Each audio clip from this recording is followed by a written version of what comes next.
नमस्कार, मी श्वेता शेंडे आणि तुमचं पुन्हा एकदा माझ्या चॅनलमध्ये मनापासून स्वागत आहे. आजचा विषय खास आहे कारण हा प्रश्न मी अनेक ठिकाणी पडताना पाहिला आहे आणि माझं निरीक्षणही आहे. माझी मुलगी किंवा मुलगा 13 वर्षांचा, 14 वर्षांचा आहे. तिला किंवा त्याला 10 प्रॉडक्ट्सचा स्किन केअर रुटीन खरंच गरजेचा आहे का? तर माहितीपूर्ण, विश्वास देणारा आणि मिथक तोडणारा हा व्हिडिओ आहे. कारण आजकाल टीनेजर्समध्ये 8-10 प्रॉडक्ट्स वापरण्याचा ट्रेंड वाढला आहे.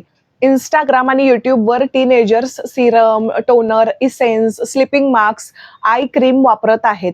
आपणही वापरायला हवं का? जर तुम्हालाही हा प्रश्न पडत असेल तर हा व्हिडिओ शेवटपर्यंत नक्की पहा.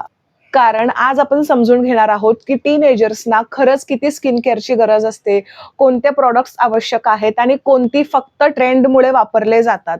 सर्वात आधी एक महत्त्वाची गोष्ट जी मी ऑलमोस्ट व्हिडिओमध्ये सांगत असते, स्किन केअर म्हणजे जास्त प्रॉडक्ट्स वापरणं नाही. स्किन केअर म्हणजे त्वचेची गरज समजून घेऊन योग्य काळजी घेणे. आणि सोशल मीडियामुळे अनेक मुलं आणि मुली 10 ते 15 प्रॉडक्ट्स वापरताना दिसतात. मॉर्निंग रुटीन आहे, नाईट रुटीन आहे, toner, essence, Serum, booster, eye cream, sleeping mask. पण प्रश्न आहे, खरंच याची गरज आहे का? तर उत्तर आहे अजिबात नाही.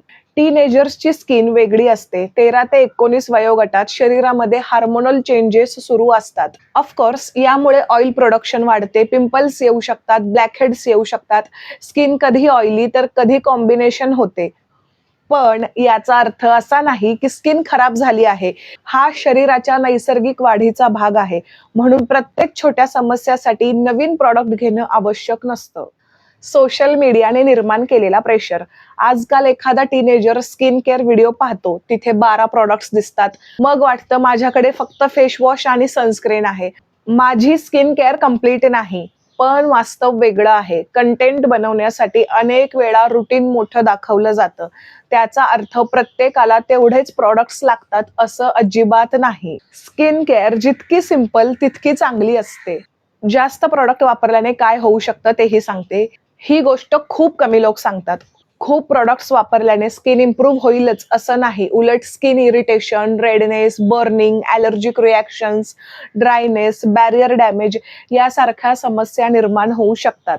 आणि विशेष म्हणजे टीनेजर्सची स्किन अजूनही सेन्सिटिव्ह असते आणि आपल्याला योग्य घटकांची माहिती नसते. स्किन बॅरियर म्हणजे काय?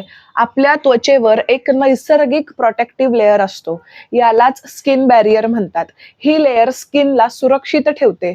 आणि जेव्हा आपण खूप ॲक्टिव्ह इन्ग्रेडियंट्स वापरतो, उदाहरण सांगते, सॅलिसालिक acid, ग्लायकॉलिक acid, rational, strong exfoliants, तेव्हा ते बॅरियर्स कमजोर होऊ शकतात आणि मग स्किन अधिक सेन्सिटिव्ह बनते.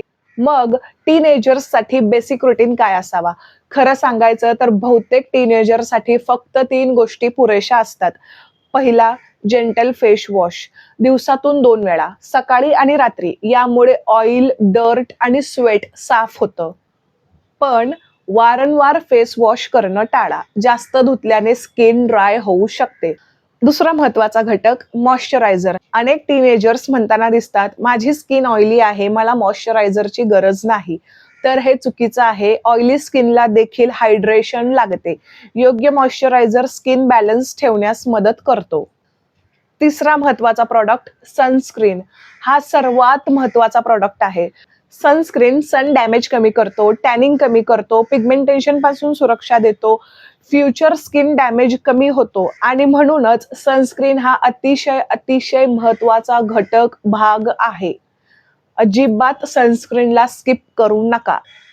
पिंपल्स असतील तर सगळ्यांनाच पिंपल्स येतात. टीनेजमध्ये तर विशेष येतात. म्हणून पॅनिक होऊ नका. प्रत्येक पिंपलसाठी नवीन प्रॉडक्ट घेऊ नका. जर पिंपल खूप जास्त असतील, पेनफुल असतील, मार्क्स पडत असतील, तर सरळ डर्मेटॉलॉजिस्टचा सल्ला घ्या. इंटरनेटवर पाहून स्वतः ट्रीटमेंट अजिबात सुरू करू नका. सीरम खरंच आवश्यक आहे का? हा मी खूप ऐकलेला प्रश्न आहे. तर उत्तर नाही. प्रत्येक टीनेजरला सिरम आवश्यक नाही. जर काही स्पेसिफिक प्रॉब्लेम असेल आणि डर्मेटॉलॉजिस्टने सांगितलं असेल तर भाग वेगळा. पण फक्त ट्रेंड आहे म्हणून सिरम घेण्याची गरज नाही. आय क्रीम बद्दलचं सत्य. टीनेजर्समध्ये आय क्रीमची आवश्यकता जवळजवळ नसते. पुरेशी झोप, योग्य पाणी, संतुलित आहार हे आय क्रीम पेक्षा जास्त फायदेशीर ठरू शकतो ओव्हरऑल ऑल वेलबिंग साठी. एक्सपेन्सिव्ह प्रोडक्ट म्हणजे चांगले प्रोडक्ट का? अजिबात नाही. महाग प्रोडक्ट म्हणजेच चांगला प्रोडक्ट असं नाही.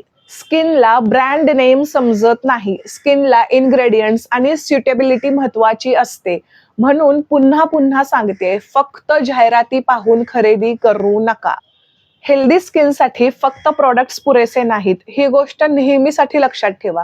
हेल्दी स्किनसाठी पुरेशी झोप, भरपूर पाणी, संतुलित आहार, फळे आणि भाज्या, कमी स्ट्रेस, फिजिकल ऍक्टिव्हिटी हे सुद्धा तितकंच महत्वाचं आहे. आणि हे सर्वांसाठीच आहे. पालकांनी नक्की लक्षात ठेवावी अशी गोष्ट, जर तुमच्या मुलाने स्किन केअर बद्दल रस दाखवला तर तिला किंवा त्याला थांबवू नका, पण योग्य माहिती आणि वास्तववादी अपेक्षा नक्की द्या. जर तुमचं मूल टीनेजर असेल तर त्याच्यावर महाग स्किन केअर प्रॉडक्ट्स वापरण्याचा दबाव टाकू नका. त्याला तिला स्किन बद्दल योग्य माहिती द्या. स्किन केअर म्हणजे सेल्फ केअर आहे, कॉम्पिटिशन नाही. सोशल मीडियावर प्रत्येक इन्फ्लुएन्सर डर्मेटॉलॉजिस्ट नसतो, त्यामुळे कोणतीही स्किन ॲडवाइस फॉलो करण्यापूर्वी माहितीची खात्री करा किंवा सरळ डर्मेटॉलॉजिस्टचा सल्ला घ्या. टीनेज मध्ये असताना 10-15 प्रोडक्ट्स वापरण्याची हे रुटीन फॉलो करण्याची गरज अजिबात नसते. पुन्हा सांगते, सिंपल रुटीन ठेवा. जेंटल फेस वॉश करा, मॉइश्चरायझर अप्लाय करा, सनस्क्रीन अप्लाय करा आणि स्किनला अनावश्यक प्रोडक्ट्सने ओव्हरलोड करू नका. लक्षात ठेवा, हेल्दी स्किन ही कन्सिस्टन्सीमुळे मिळते, प्रॉडक्ट्सच्या संख्येमुळे नाही. पौगंडावस्था म्हणजेच टीनेजर वयातील तो टप्पा जेव्हा मुलांमध्ये शारीरिक, मानसिक आणि भावनिक बदल वेगाने घडत असतात. टीनेजर म्हणजे साधारणपणे 13 ते 19 वर्ष वयोगटातील मुलं किंवा मुली. आणि पौगंडावस्था म्हणजे बालपणातून प्रौढत्वाकडे जाण्याचा काळ. हा काळ साधारण 10 ते 19 वर्षापर्यंत असू शकतो. पौगंडावस्था हा आयुष्यातला असा टप्पा असतो जिथं मुलं शारीरिकदृष्ट्या मोठी होत असतात, पण मनाने अजूनही आधार शोधत असतात. या काळात त्यांचा स्वभाव बदलतो. ते कधी चिडचिड करतात, कधी शांत राहतात, तर कधी कोणतीही गोष्ट शेअर करायची टाळतात. अनेक पालकांना वाटतं की मुलं त्यांच्यापासून दूर जात आहेत, पण खरं तर त्यांना याच काळात पालकांच्या प्रेमाची, संयमाची आणि समजून घेण्याची सर्वात जास्त गरज असते. प्रत्येक वादाच्या मागे हट्ट नसतो, प्रत्येक शांततेच्या मागे राग नसतो आणि प्रत्येक चुकीच्या निर्णयाच्या मागे वाईट हेतू नसतो. हा काळ मुलांना घडवण्याचा नसून त्यांच्यासोबत चालण्याचा असतो. कधी सल्लागार बनून, कधी मित्र बनून, तर कधी फक्त न बोलता त्यांचं ऐकून घेऊन. कारण पौगंडावस्था काही वर्षांची असते, पण या काळात पालकांनी दिलेला विश्वास आणि साथ मुलांच्या मनात आयुष्यभरासाठी घर करून राहते. जर हा व्हिडिओ तुम्हाला उपयोगी वाटला असेल तर लाईक करा, शेअर करा आणि अशाच स्किन केअर, ब्युटी आणि लाईफस्टाईल, वेलनेस अशा विषयांवरील माहितीपूर्ण व्हिडिओसाठी चॅनलला सबस्क्राईब करायला आणि इंस्टाग्रामला फॉलो करायला विसरू नका, कारण तिथेही नवनवीन व्हिडिओज आणि अपडेट्स येत असतात. तुम्हाला वाटतं का टीनेजर्सवर सोशल मीडियामुळे स्किन केअरचा जास्त प्रेशर येतोय? तुमचं मत कमेंटमध्ये नक्की सांगा. भेटूया पुढच्या नवीन व्हिडिओमध्ये. तोपर्यंत धन्यवाद.